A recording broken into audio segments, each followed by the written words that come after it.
Bonjour à tous et bienvenue dans cette nouvelle vidéo. Aujourd'hui, on fait la review du Viltrox 16 mm f1.8. Alors, niveau aspect extérieur, qu'est-ce qu'on peut dire de ce petit Viltrox? Bon, déjà, comme vous pouvez le voir, on est sur du compact. C'est plutôt bien. On est sur la gamme professionnelle de chez Viltrox. On a, bien évidemment, la bague de diaph. On a un affichage avec un écran ici LED pour avoir la distance de mise au point en temps réel. 2 boutons programmables, très intéressant et surtout très...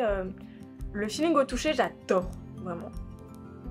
Une bague cliquable et décliquable pour, je suppose, la bague de diaph. Moi, je ne l'ai pas utilisée parce que j'adore les bagues de diaph. Personnellement, ce petit bruit-là, mais en vidéo, il est chiant, je peux le concevoir. Une grosse bague de mise au point, très appréciable. On a un diamètre frontal de 77 mm avec une lentille plate à l'avant pour mettre des petits filtres, ça c'est important.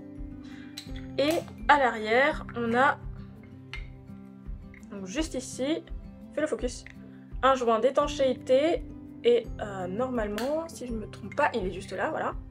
Je vais essayer d'enlever mes mains, on fait le focus, voilà, merci. On a une prise USB-C pour faire les mises à jour et autres, je suppose. Côté image, ça donne quoi? Alors, j'ai pu faire une vidéo POV avec ce petit objectif dans la forêt des Cèdres dans le parc du Luberon, que je vous affiche en i juste au-dessus. Si vous l'avez pas vu, vous pouvez aller voir, c'est très chill, très détente. Je l'ai testé qu'une seule fois, comme je dois les ramener, enfin je dois lui rendre quand même, je voulais pas trop lui sortir non plus ces objectifs comme ça là. Voilà, j'ai pu faire une bonne sortie photo avec, faire pas mal de photos.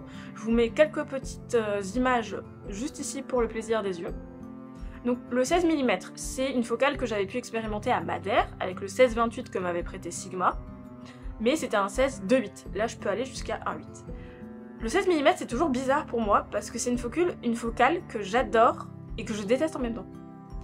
J'adore les focales qui sont au-delà de 50. Généralement en dessous de 50 j'aime pas trop. Et pourtant le 16 mm c'est la seule focale que j'aime bien. J'ai eu le 20 mm f1.8G que j'ai revendu parce que je le sortais jamais parce que j'aimais pas, tout simplement. Et le 16 mm 1.8, bah franchement j'aime bien. C'est une focale que j'aime beaucoup pour faire du paysage, donner une sensation d'immensité en étant très près, parce qu'on peut faire du close focus, avoir vraiment cette impression d'immensité, que les arbres ils sont majestueux, immenses, grands. Vraiment j'adore. Et ce 16 mm là, il retransmet très bien les couleurs. Personnellement, j'ai pas vu d'aberration chromatique, même si j'ai shooté bien dans face du soleil. En termes de focus, silencieux, efficace, rapide, tout ce que vous voulez, ça fonctionne bien. Après, j'ai photographié des arbres. C'est pas l'élément le plus rapide au monde, l'arbre. Le jour où vous croisez un arbre qui se déplace comme ça, vous me faites signe. Mais là, il était un petit peu fixe. La qualité de construction, moi je le trouvais bonne. J'ai eu un peu de rosé sur l'objectif. Et franchement, ça marchait super bien. Après, je l'ai pas testé dans des conditions comme l'emmener en bord de mer, faire de la pose longue.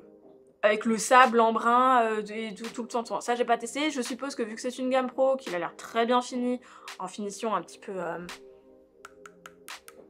métal, je pense que c'est solide. Je pense que ça tient le coup quand même.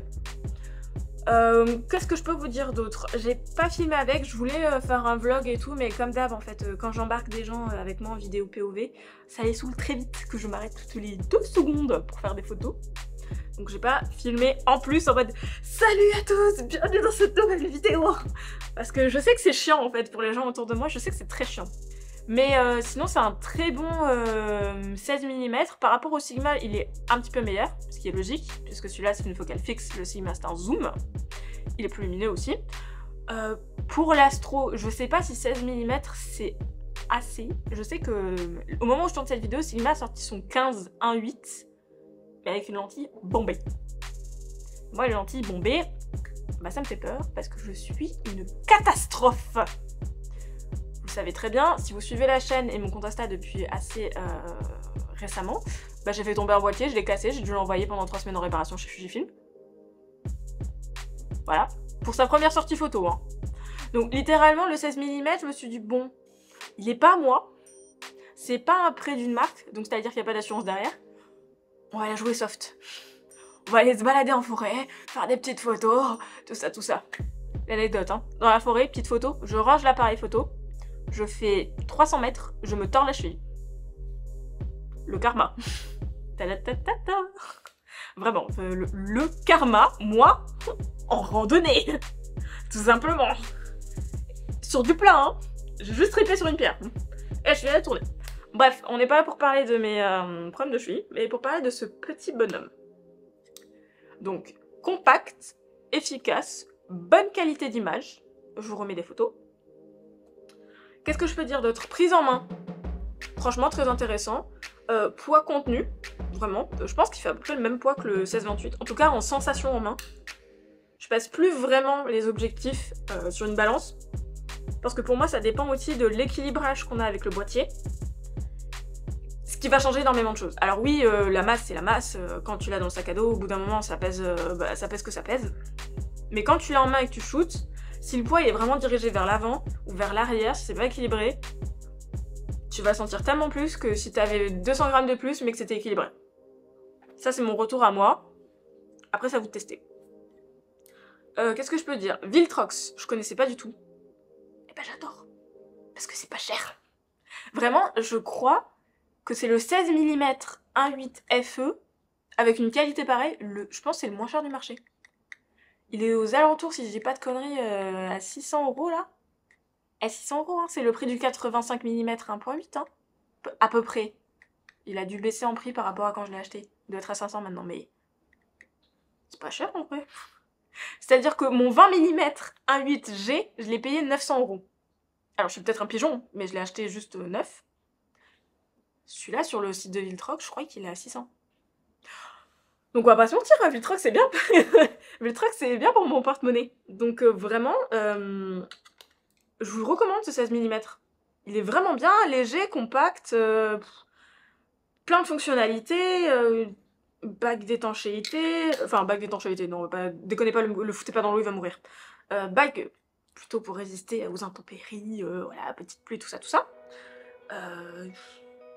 Écran pour la distance de mise au point. Alors ça, je pense que ça sert un peu plus en vidéo qu'en photo, parce que l'autofocus est bon, du coup j'ai pas shooté en manuel. Après je shoote rarement en manuel, mais en manuel vous avez la distance en mètres, en feet, qui s'affiche de mise au point, donc franchement c'est cool. Une bonne bague de diaph qui va de 2.8 à 22, voilà, avec la possibilité de le mettre sur automatique, pour que ça soit géré au boîtier. Et vraiment, moi je l'aime bien. Hein. Bon, je vais le rendre parce que c'est pas le mien, mais je l'aime bien. Et si je devais acheter un 16 mm aujourd'hui, malgré le fait que le 16-28, il m'a beaucoup plu. En fait, ce qui me plaisait sur le 16-28, c'est le 16. Le 24, 26 et 28, c'était fun. Le 24, c'était fun. Mais le 16, c'est vraiment une perspective tellement différente. J'adore. Et pour le vlog, c'est vraiment bien. Le 16 mm, c'est ce que je recommande parce que avec la stabilisation active du boîtier, pour que ça soit pas Parkinson, parce qu'avec mes bras là, de fragile, dès que je tiens la cam, c'est genre beau 33 000. 16 mm, c'est bien, vu que ça recadre un peu, ça crop, donc à 1.2 je crois, c'est pas mal. Vraiment, le meilleur 16 mm, enfin le meilleur grand angle que j'ai pu avoir dans les mains. Pas du tout de focus breathing par rapport au 20 mm. 20 mm 1.8G, c'est une tannée. Il fait que pomper sur le focus. Vraiment, en vidéo, ça a dû se voir sur mes anciennes vidéos où je filmais avec. Une tannée, ça faisait que pomper le focus avant-arrière, avant-arrière, avant-arrière. Une horreur. Là-dessus, même en photo, enfin, ça se voyait en photo et en vidéo sur 20 mm. En photo, j'ai pas eu de... Je fais le point, il fait le point. Point barre, il n'y a pas de... Après, voilà, je l'ai testé sur une sortie, je l'ai un peu testé aussi chez moi. C'est pas une review poussée que je vous fais ou avec les optiques Sigma où je pars une semaine dans un pays tropical ou dans un pays désertique et je fais vivre la pire misère à l'objectif. Mais ça vaut le coup de s'intéresser à ce petit objectif là. Voilà, si vous cherchez un 16 mm, c'est une option tout à fait recommandable. Vraiment, et on n'en parle pas du tout. Hein. J'ai pas vu beaucoup de vidéos sur ce 16 mm, déjà en français, de base. En anglais, pas trop. Alors que c'est une pépite. Voilà. Donc si jamais vous cherchez un grand angle 1.8 Sony monture plein format, mesdames et messieurs, le Viltrox. C'est la fin de cette vidéo, n'oubliez pas de liker, partager, vous abonner, abonnez-vous, on est presque 1000, on y va, on y croit. Allez, on y croit. Et si vous avez testé le Viltrox 16 1.8 monture Sony ou monture autre, hein, n'hésitez pas à le mettre dans les commentaires, je veux avoir votre retour sur cet objectif. Si vous envisagez de l'acheter, allez-y, mettez des commentaires, si vous avez des questions, mettez des commentaires. Il faut qu'on échange, comme l'a dit le chat, miaou. Voilà. Donc sur ce, nous on se retrouve dans 2 semaines pour une prochaine vidéo. Allez, salut!